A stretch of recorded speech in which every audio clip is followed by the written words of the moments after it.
Bom, pessoal, então retomando, agora espécies de quóruns constitucionais. Nós podemos destacar três espécies de quóruns constitucionais: quórum de apresentação ou de iniciativa, quórum de funcionamento e quórum de aprovação. Nós vamos analisar todos eles com vocês. Então vamos lá, analisando as espécies de quórum. Então podemos estabelecer três espécies de quórum: quórum de funcionamento, quórum de apresentação ou de iniciativa e quórum de aprovação. Bom, o quórum de funcionamento ele indica o número mínimo de parlamentares presentes para que se possa deliberar a referida espécie tem previsão na parte final do artigo 47 da Constituição. Diz lá: salvo disposição constitucional em contrário, as deliberações de cada caso e suas comissões serão tomadas por, e aí pontinho é outra espécie de quórum. Agora a parte final. Presente ou presentes a maioria absoluta de seus membros. Então, o quórum de funcionamento diz respeito ao número de presentes necessário para que se possa deliberar, para que se possa votar, para que se possa, portanto, funcionar, colocar em funcionamento os trabalhos legislativos. Por isso que quórum de funcionamento. Então, é necessário que você tenha um número mínimo de parlamentares presentes para que se possa colocar em andamento os trabalhos legislativos.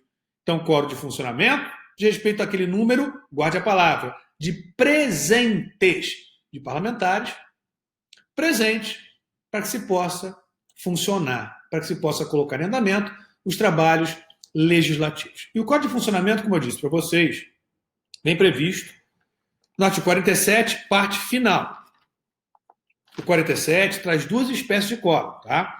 Quórum de aprovação na primeira parte e quórum de funcionamento na parte final.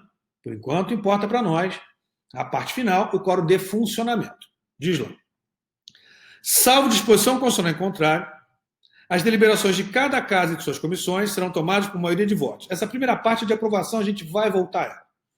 Parte final, presente a maioria absoluta de seus membros. Então, quórum de funcionamento diz respeito ao número de presentes. O quórum de funcionamento exigido pela Constituição é de maioria absoluta. Bom, como é que eu calculo maioria absoluta? A base de cálculo é a totalidade dos membros da respectiva casa legislativa. Por exemplo, Câmara, 513, Senado, 81. Essa, portanto, é a totalidade. Então, a totalidade é a base de cálculo para calcularmos o quórum de maioria absoluta. Então, eu pego 513 na Câmara e 81 no Senado. Divido por 2. Obtenho a metade. No caso da Câmara, 256,5.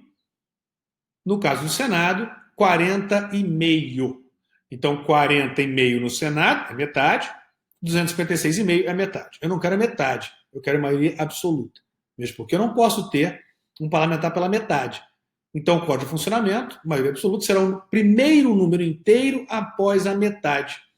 Primeiro número inteiro, portanto, após 256,5, 257. Primeiro número inteiro após 40,5, 41. Logo, o Código de Funcionamento na Câmara é de maioria absoluta ou 257 deputados presentes. No Senado, maioria absoluta ou 41 senadores presentes. Se você tiver um número abaixo de 257 na Câmara ou de 41 no Senado, não pode ser colocado em funcionamento os trabalhos legislativos. Então, não pode ser votado um projeto de lei, por exemplo. Então, é necessário para que você coloque em votação um projeto de lei aqui em plenário, que você tenha presente, no caso da Câmara, 257 no mínimo, e do Senado, 41 senadores no mínimo. Esse, portanto, é o quórum de funcionamento. Então, o quórum de funcionamento, maioria absoluta, base de cálculo, totalidade dos membros, dividido por 2, obtida a fração, se arredonda para o primeiro número após a metade, ou primeiro número inteiro após a metade. Muito cuidado, que não é metade mais 1, porque metade mais 1 só vai funcionar para número par, não funciona para número ímpar. Então, veja, obtivemos a fração 256,5 mais 1, 257,5. Eu não vou ter meio parlamentar. Então, não é metade mais 1. Não é 40,5 mais 1, que vai dar 41,5. Não. É o primeiro número inteiro após a metade. Como eu disse na Câmara. 257, essa é a maioria absoluta na Câmara. E 41, essa é a maioria absoluta no Senado Federal, que é o quórum de funcionamento. Abaixo desse número, os trabalhos legislativos não podem ser colocados em andamento no plenário das respectivas casas legislativas. Olha aí como eu coloco para vocês. Quórum de funcionamento indica o número mínimo de parlamentares presentes para que se possa deliberar. A referida espécie tem previsão na parte final do artigo 47 da Constituição. Salvo disposição constitucional em contrário, as deliberações de cada casa e de suas comissões serão tomadas, parte final, estando presentes a maioria absoluta de seus membros. Fórmula de cálculo. Fórmula de cálculo para a maioria absoluta. Essa mesma fórmula você vai utilizar para calcular a maioria absoluta como quórum de aprovação também. A fórmula vai ser o mesmo. A base de cálculo é a totalidade dos membros da casa ou da comissão, dividido por 2. O resultado obtido deve ser arredondado para o primeiro número inteiro superior à metade. Exemplo: Câmara dos Deputados tem como número total 513 deputados. Logo, teremos 513 dividido por 2, 256,5. Arredonda para o primeiro número inteiro após a metade, ou acima da metade, 257. Então, 257 é o número de deputados presentes necessário para as deliberações plenárias. No Senado, número total 81, dividido por 2, 40,5. Arredonda primeiro número inteiro acima da metade, 41 senadores presentes necessário para a deliberação plenária. Muito cuidado, muita atenção, pois essa fórmula de cálculo é utilizada também nas comissões. Só que você vai mudar o número total de membros. A comissão tem um número total menor, mas a fórmula é a mesma. Base de cálculo, totalidade dos membros. Essa é a base de cálculo. Dividido por 2, obtém-se a fração. Arredonda-se para o primeiro número inteiro acima da metade. Mas a fórmula de cálculo é exatamente a mesma. Base de cálculo, totalidade dos membros. Então, vimos quórum de funcionamento, vimos fórmula de cálculo do quórum de funcionamento. Seguindo lá nas demais espécies de quórum. Quórum de apresentação ou de iniciativa. O quórum de apresentação ou de iniciativa diz respeito a um número de subscrições, assinaturas necessárias para se colocar em tramitação, para se iniciar, se deflagrar o processo legislativo em relação a determinadas proposições legislativas. Em alguns casos, a Constituição exige, para que você possa iniciar o processo legislativo, que aquela proposição venha subscrita por um número mínimo de legitimados, um número mínimo de autoridades. Não confundir com a iniciativa conjunta, tá? Não se trata de iniciativa conjunta, se trata de quórum de apresentação. Por exemplo, vamos imaginar que você tenha uma proposta de emenda à Constituição de autoria parlamentar. Não há aqui iniciativa conjunta alguma. Então você tem uma iniciativa parlamentar. O parlamentar pode apresentar aquela proposta de emenda de sua autoria. Portanto, não precisa ser conjugado com o presidente da República, com o STF, não. O parlamentar é o legitimado. Só que a Constituição ela exige um número mínimo de subscrições para que você possa colocar em tramitação a proposta de emenda à Constituição. Olha, por exemplo, artigo 60 da Constituição, inciso 1. Diz lá: a Constituição poderá ser emendada mediante proposta de 1/3, no mínimo, dos membros da Câmara dos Deputados ou do Senado Federal. Então, eu sou um deputado. Eu sou o autor da PEC. Então, a proposta é de minha autoria. Para que a minha proposta de emenda seja colocada em tramitação, é necessário que ela venha subscrita por, no mínimo, 1/3 dos membros, no caso da Câmara. Você já deve ter visto, alguma vez, notícias de jornal, né, dizendo que os parlamentares estão colhendo assinaturas para a proposta de emenda à Constituição. Por que colhendo assinaturas? O que é isso, colhendo assinaturas? É quórum de apresentação. Porque é necessário um número mínimo de subscrições para que você possa deflagrar o processo legislativo. Então, muito cuidado. No Código de Funcionamento, diz respeito ao número de presentes. Presentes é a palavra-chave. Já no quórum de apresentação, a palavra-chave é subscrições. Ou seja, o número mínimo de subscrições necessárias, subscrições à proposição legislativa, necessárias para que os trabalhos legislativos se iniciem, para que a proposição seja colocada em tramitação. Não é para funcionamento, mas para ser colocada em tramitação. Por isso, quórum de apresentação, quórum de iniciativa. Professor, mas esse quórum de iniciativa, ele existe também para projeto de lei? Existe, por exemplo, para projeto de lei ordinária? Existe. Imaginemos o seguinte. Imaginemos que você tem um projeto de lei ordinária tratando da matéria A. Esse projeto é rejeitado. Na mesma sessão legislativa, é apresentado um segundo projeto de lei, na mesma sessão legislativa, tratando daquela mesma matéria rejeitada no primeiro projeto. Esse segundo projeto, para ser colocado em tramitação, para iniciar, portanto, o processo legislativo, tem que ser subscrito por, no mínimo, maioria absoluta dos membros de qualquer das casas do Congresso Nacional. Se ele não for subscrito, assinado por, no mínimo, maioria absoluta dos membros da respectiva casa, ele não pode ser colocado em tramitação naquela mesma sessão legislativa. Não foi alcançado esse número de assinaturas, maioria absoluta. Encerra-se a sessão legislativa. Ele pode ser colocado em tramitação, independentemente do número de subscrições. Pois esse número de subscrições só é exigido para a colocação de novo projeto, tratando de matéria rejeitada anteriormente, na mesma sessão legislativa. Olha o artigo 67 da Constituição, como dispõe. Diz lá: a matéria constante de projeto de lei rejeitado somente poderá constituir objeto de novo projeto na mesma sessão legislativa, mediante proposta da maioria absoluta dos membros de qualquer das casas do Congresso Nacional. Muito cuidado. Esse quórum de maioria absoluta, como eu disse, é quórum de apresentação, não é de aprovação. Então, vamos imaginar que esse segundo projeto, tratando daquela mesma matéria rejeitada no projeto anterior, é apresentado na mesma sessão legislativa. Esse segundo projeto vem subscrito por maioria absoluta. Logo, pode ser colocado em tramitação. Nessa mesma sessão legislativa, inicia-se a tramitação. Quando ele for colocado em votação, o quórum de aprovação, sendo o projeto de lei ordinário, não vai ser de maioria absoluta, mas de maioria simples. Então, olha como é importante a diferenciação em relação aos quórums. Maioria absoluta aqui é exigida apenas para a apresentação. Não vai ser exigida para a aprovação do projeto de lei ordinária. Então, muito cuidado com o quórum de funcionamento, com o quórum de apresentação e, como nós vamos ver, com o quórum de aprovação.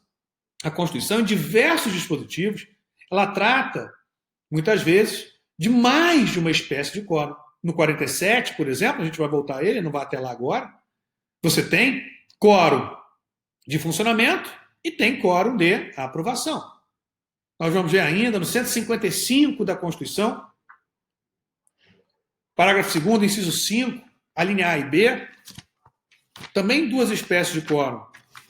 Olha lá, 155, parágrafo 2º, inciso 5, alíneas A e B.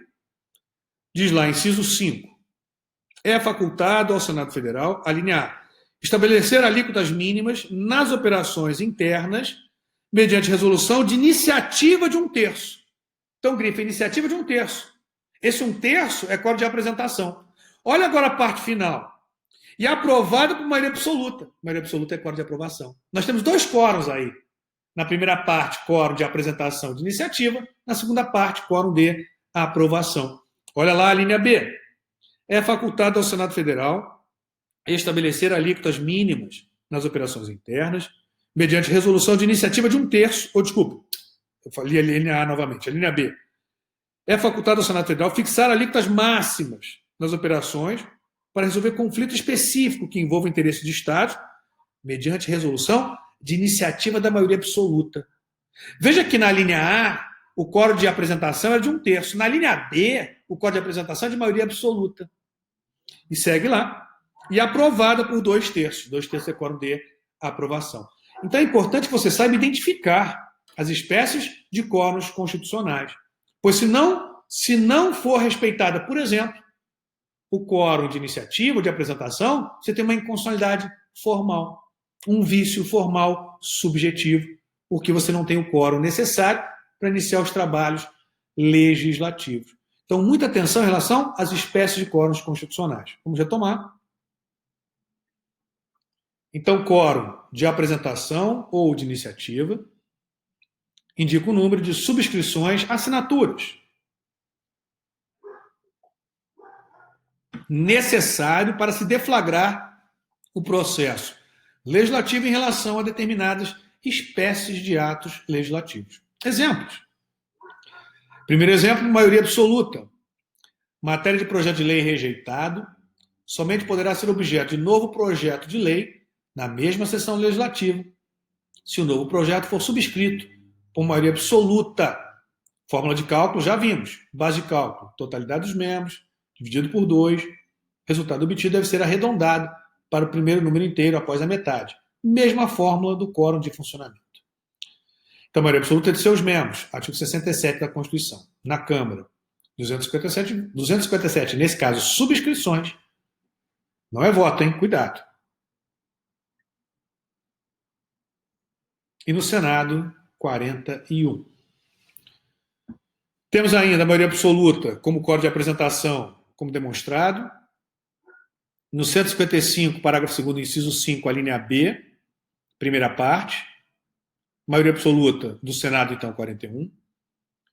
Temos quórum de apresentação de 1/3. Qual é a fórmula de cálculo aqui? A fórmula de cálculo muda um pouquinho em relação a 1/3. A base de cálculo continua sendo a totalidade dos membros, tá? Então, a base de cálculo continua a ser a totalidade dos membros, dividido pelo maior número e multiplicado pelo menor número. Então, proposta de emenda de autoria parlamentar, de deputado ou senador, deve ser subscrita por no mínimo 1/3 de seus membros para que seja colocada em tramitação. Fórmula de cálculo, base de cálculo é a totalidade dos membros, dividido pelo maior número e o resultado multiplicado pelo menor, número. Vamos ver aqui os exemplos. Câmara dos Deputados tem como número total 513 deputados. Portanto, teremos 513 dividido por 3 igual a 171. Vezes 1, 171. Esse vai ser o quórum de 1/3. No Senado Federal, nós temos lá 81, dividido por 3, pelo maior número, o resultado multiplicado pelo menor, 27. Exemplo em relação à PEC, também exemplo que nós já vimos em relação à resolução prevista no 125, parágrafo 2º, inciso 5, a linha A, primeira parte, quórum de apresentação de 1/3. Então, nós vimos quórum de apresentação. Vimos quórum de funcionamento e vimos quórum de apresentação. Agora, quórum de aprovação. O quórum de aprovação diz respeito ao número de votos necessários, olha só, votos necessários para se aprovar determinada proposição legislativa. No quórum de funcionamento, a palavra-chave é votos. No quórum de apresentação, a palavra-chave é subscrições ou assinaturas. Já no quórum de aprovação, a palavra-chave é votos, número de votos. Então, quórum de aprovação diz respeito ao número de votos necessários para aprovação de determinadas proposições legislativas. Eu vou mostrar agora para vocês todos os quórums de aprovação aplicáveis ao processo legislativo que nós temos na Constituição, com as suas respectivas fórmulas de cálculo. É o que a gente passa a ver agora. Então, quórum de aprovação indica o número de votos necessários para se aprovar determinada proposição legislativa. Como eu disse, olha só, para aprovar, número de votos. Nós temos os seguintes quórums de aprovação referentes ao processo legislativo previsto na Constituição. Primeiro deles, maioria simples. Então, essa é a primeira espécie de quórum de aprovação. É a regra, portanto, no processo legislativo. Vem previsto no artigo 47 da Constituição, primeira parte. Aplicando-se quando não houver disposição expressa estabelecendo quórum distinto para aprovação da respectiva espécie normativa. Artigo 47, primeira parte, diz lá que as proposições legislativas serão aprovadas, salvo disposição constitucional em contrário, por maioria de votos. Veja, maioria de votos. Base de cálculo, existe divergência. Então, existe divergência quanto à fórmula de cálculo, hein? Poxa, professor, tem divergência, inclusive quanto à fórmula de cálculo? Tem. Então, maioria simples, os demais quórums de aprovação não tem divergência quanto à fórmula de cálculo, a maioria simples é o único que tem. Então, a maioria simples tem divergência quanto à fórmula de cálculo. Tá? Então, nós temos duas posições quanto à fórmula de cálculo. Uma posição prevalente na doutrina, entende que a base de cálculo é o número de presentes. Então, a base de cálculo seria o número de presentes. Então, eu coloquei primeira corrente, majoritária na doutrina, fórmula de cálculo para a maioria simples. Base de cálculo, número de presentes. Aqui já merece uma observação. Olha só, se a base de cálculo é o número de presentes, nós já sabemos que o número de votos para aprovação, nesse caso, ele não é fixo, vai ser variável. E por que variável? Porque a base de cálculo é igualmente variável. Lá na maioria absoluta que nós vimos, a base de cálculo é a totalidade dos membros. Então não é variável, é um número fixo. Aqui não. Aqui a base de cálculo é é o número de presentes. E o número de presentes é variável. Se o número de presentes é variável, o número de votos necessários para se aprovar uma proposição por maioria simples também será variável, a partir do número de presentes. Claro que nós podemos estabelecer uma variação mínima e uma variação, óbvio, máxima. Tá? Qual é a variação mínima? O quórum de funcionamento. Se eu tiver menos do que maioria absoluta presente, eu não posso votar. Então, o número mínimo de presentes para que eu possa colocar em votação é de maioria absoluta. Na Câmara 257, no Senado 41. Então, esse é o número mínimo de presentes para que eu possa trabalhar, para que eu possa votar. Então, a variação vai ter esse número mínimo na Câmara 257 e no Senado 41. E o número máximo, que é a totalidade dos membros. 513 na Câmara e 81 no Senado. Então, a variação do número de presentes ela vai se dar entre o número mínimo, 257, e o número máximo, 513. Isso na Câmara. Entre o número mínimo, 41 no Senado, e o número máximo, 81 no Senado. Vamos imaginar, por exemplo, que você tenha 301 deputados presentes. Posso colocar em votação? Posso. Eu tenho mais do que o número mínimo para funcionar. Tá? O número mínimo para funcionar é 257, eu tenho 301. Ótimo, 301 presentes. Então, essa é a minha base de cálculo, o número de presentes. Então, você pega o número de presentes, essa é a base de cálculo, divide por 2. 301 dividido por 2, 150,5. Eu não quero metade. Então, primeiro número acima da metade. Vou precisar de 151 votos para aprovar o projeto de lei ordinária nessa hipótese em que você tenha 301 presentes na Câmara. Vamos imaginar no Senado. Tenho lá no Senado 50 senadores presentes. Posso funcionar? Posso colocar em votação um projeto de lei ordinária no plenário? Posso. Tenho mais de 41? Posso colocar. O mínimo 41. Tem 41? Posso. No caso, tenho 50 senadores presentes. Coloco em votação o projeto de lei ordinária. Quantos votos serão necessários agora no Senado para aprovar esse projeto de lei ordinária? 50, número de presentes é a base de cálculo, dividido por 2, 25. 25 é metade. Tá? Eu quero o primeiro número inteiro acima da metade, 26, vou precisar de 26 votos. Então veja que se você mudar o número de presentes, será necessário um quórum maior de aprovação. Então imaginemos que eu tenha agora, no Senado, 80 presentes. Veja, o mesmo projeto de lei ordinário, hein? Mesmo projeto de lei ordinário. No primeiro exemplo, eu precisei de 26 votos para aprovar. Mas vamos imaginar que esse projeto de lei ordinário seja colocado em votação em uma sessão que você tenha 80 senadores presentes. 80 dividido por 2, 40. Primeiro número inteiro acima da metade, 41, precisarei de 41 votos. Então, veja, dependendo do número de presentes, você pode precisar, no exemplo dado, de 26, de 40 votos. Posso precisar de mais ou de menos votos para aprovar o mesmo projeto de lei ordinário. Então, o quórum de aprovação de maioria simples, ele é variável. Por quê? Porque é variável também a base de cálculo ou o número de presente. Essa é a primeira corrente. Eu disse que tem divergência, essa é a primeira corrente majoritária na doutrina. Agora, o legislativo, veja só, ele não adota essa posição.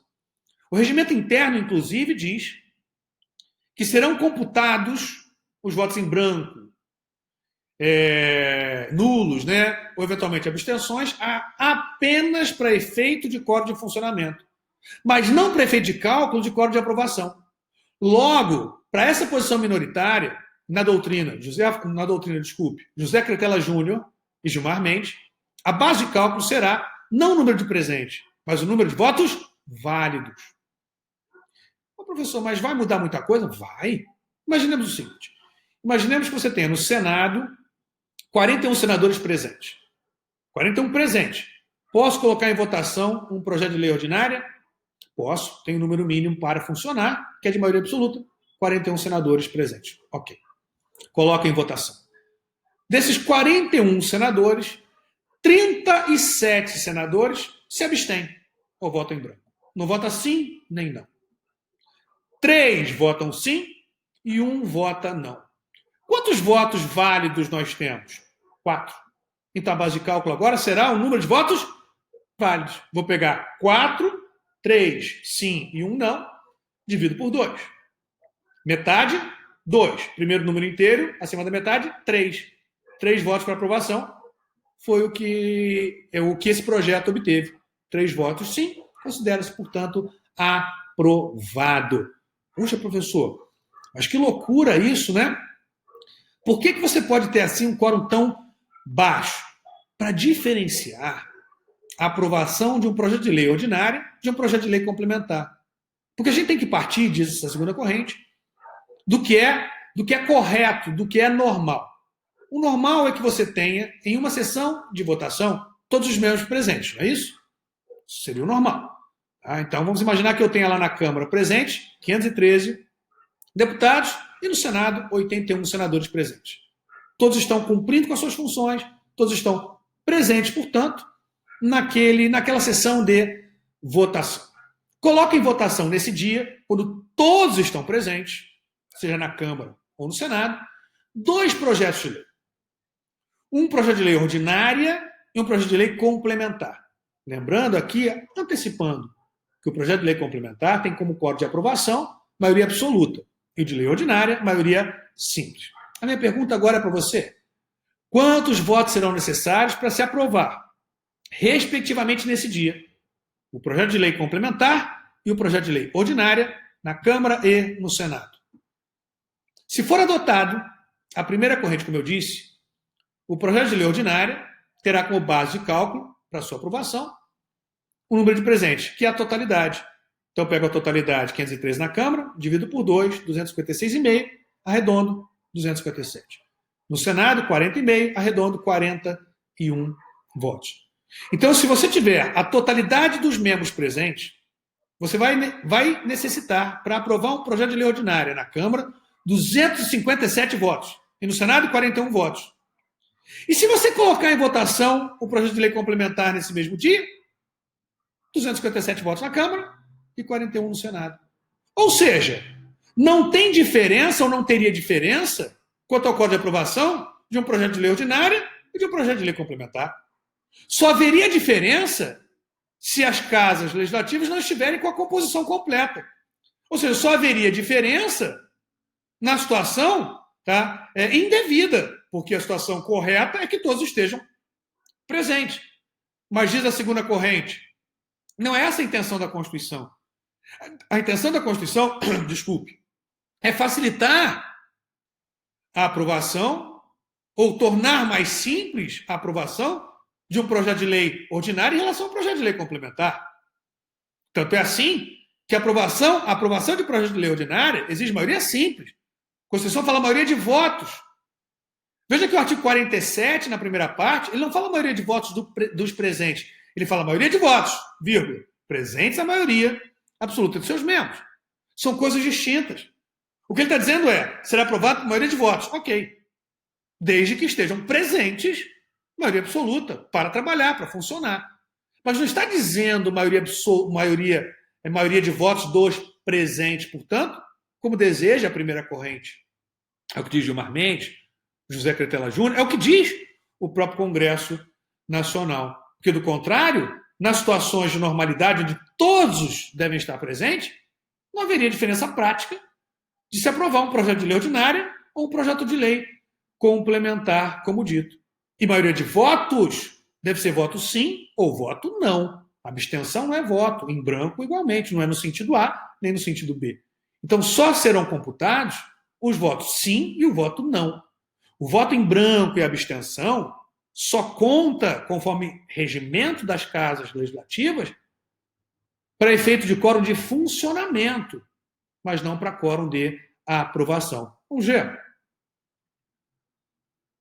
Então, olha lá, maioria simples, como eu disse para vocês, é a regra, aplicando-se quando não houver disposição expressa estabelecendo quórum distinto para aprovação da respectiva espécie normativa. Artigo 47, primeira parte. Existe divergência quanto à fórmula de cálculo. O número de votos para aprovação não é fixo, é variável, como dito. Primeira corrente. Majoritária na doutrina, por exemplo, José Afonso da Silva. Base de cálculo é o número de presentes. Então, o número de presentes, como eu disse para vocês. Essa é a base de cálculo para a primeira corrente.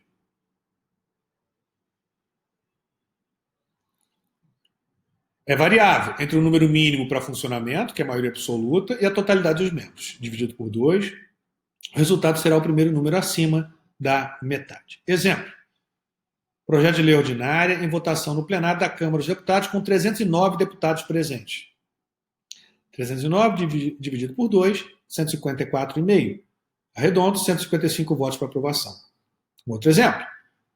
Projeto de lei ordinária em votação no plenário da Câmara com 417 deputados presentes. Veja que eu só mudei o número de presentes, pois continua sendo projeto de lei ordinário. 417 dividido por 2, 208,5. Arredondo, primeiro número inteiro acima da metade, 209 votos para aprovação. Mesma coisa no Senado. Projeto de lei em votação no plenário do Senado, 41 senadores presentes. 41 dividido por 2, 20,5, arredondo, 21 para aprovação. Mesmo projeto de lei em votação no plenário do Senado, agora com 77 senadores presentes, não apenas 41. Dividido por 2, 38,5, 39 votos para aprovação. Agora, a segunda corrente, a base de cálculo, como eu disse para vocês, segunda corrente na doutrina José Cretela Júnior e Gilmar Mendes, é a posição que vem sendo adotada na prática pelo Poder Legislativo. Base de cálculo, número de votos, sim ou não. Votos em branco e abstenções são computados apenas para efeito de quórum de funcionamento, para deliberar. Dividido o número de votos por 2, o resultado será o primeiro inteiro, número inteiro, acima da metade obtido. Exemplo. Projeto de lei ordinária em votação no plenário da Câmara com 257 presentes. 200 abstenções ou votos em branco. 57 votos sim ou não. Base de cálculo, 57. Dividido por 2, 28,5, arredondo, 29 para aprovação. Segundo exemplo. Projeto de lei ordinária em votação no plenário do Senado Federal. 41 senadores presentes. 30 abstenções ou votos em branco. 11 votos sim ou não. Base de cálculo, 11. Dividido por 2, 5,5.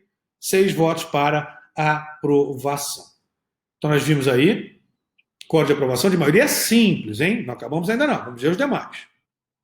Então, vimos código de aprovação de maioria simples. Prosseguindo agora, nos demais quórums de aprovação, tá? Não nas demais espécies de quórums. Os demais quórums de aprovação, retomando. Maioria absoluta. Maioria absoluta, nós já vimos, É a mesma fórmula de cálculo, não vai ter não teremos maiores dificuldades.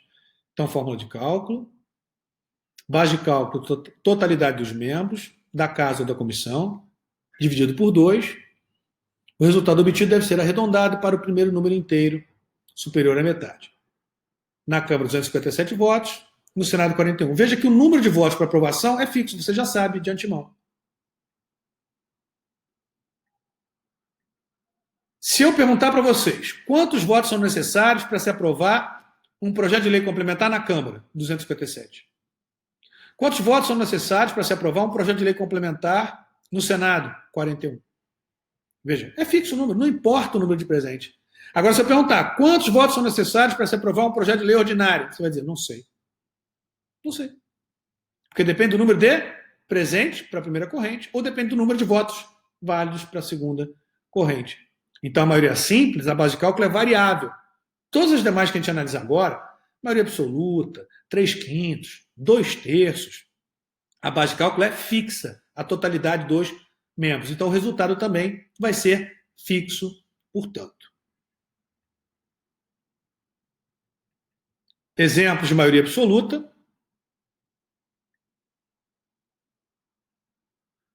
Lei complementar, artigo 69, resolução do Senado, no 155, parágrafo 2º, inciso 2, alínea A, segunda parte. Emenda constitucional de revisão, muita atenção, olha só. Emenda constitucional de revisão tem como código de aprovação maioria absoluta, e não 3/5. Vimos maioria absoluta, agora 2/3. Fórmula de cálculo, base de cálculo, totalidade dos membros. Dividido pelo maior número, o resultado multiplicado pelo menor número. Então, por exemplo, na Câmara, 513 deputados. Totalidade é a base de cálculo. Dividido por 3, que é o maior número, 171.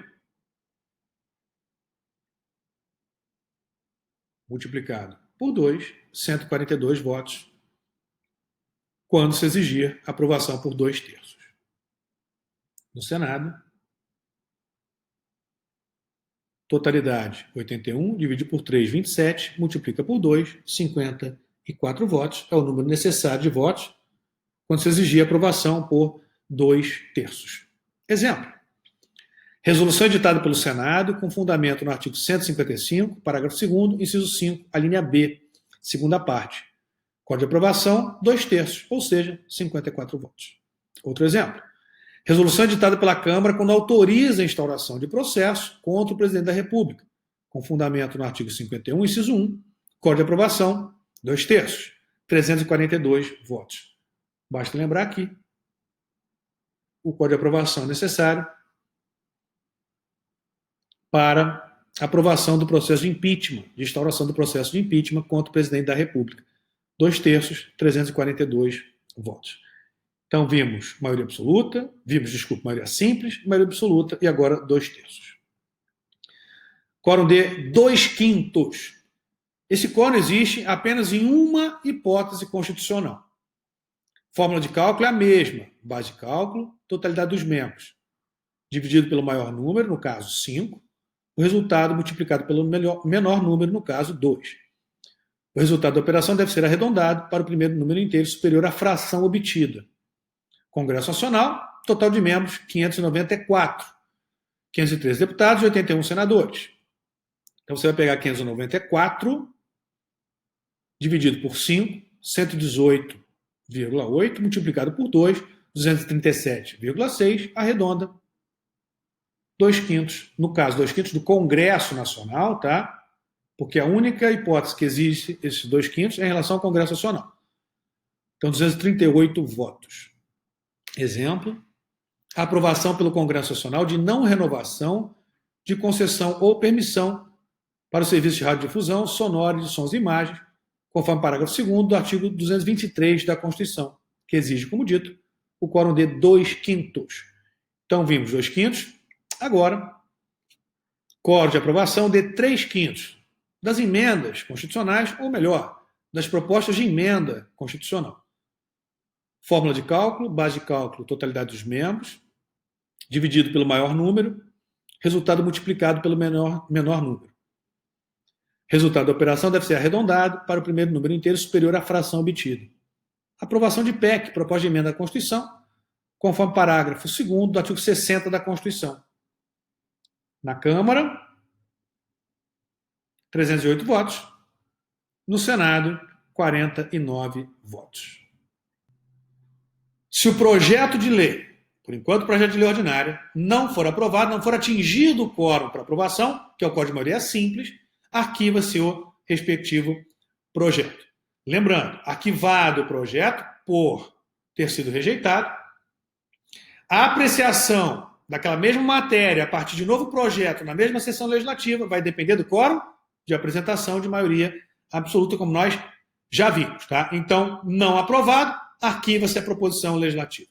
Aprovado, envia-se ao presidente da República para sanção ou veto.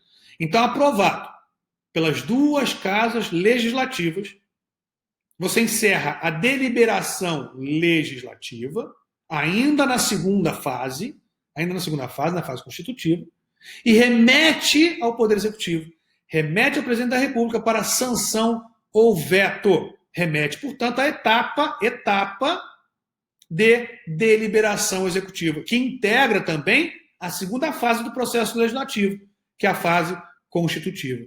A gente vai analisar, portanto, essa etapa de deliberação executiva. No próximo bloco, a gente já volta.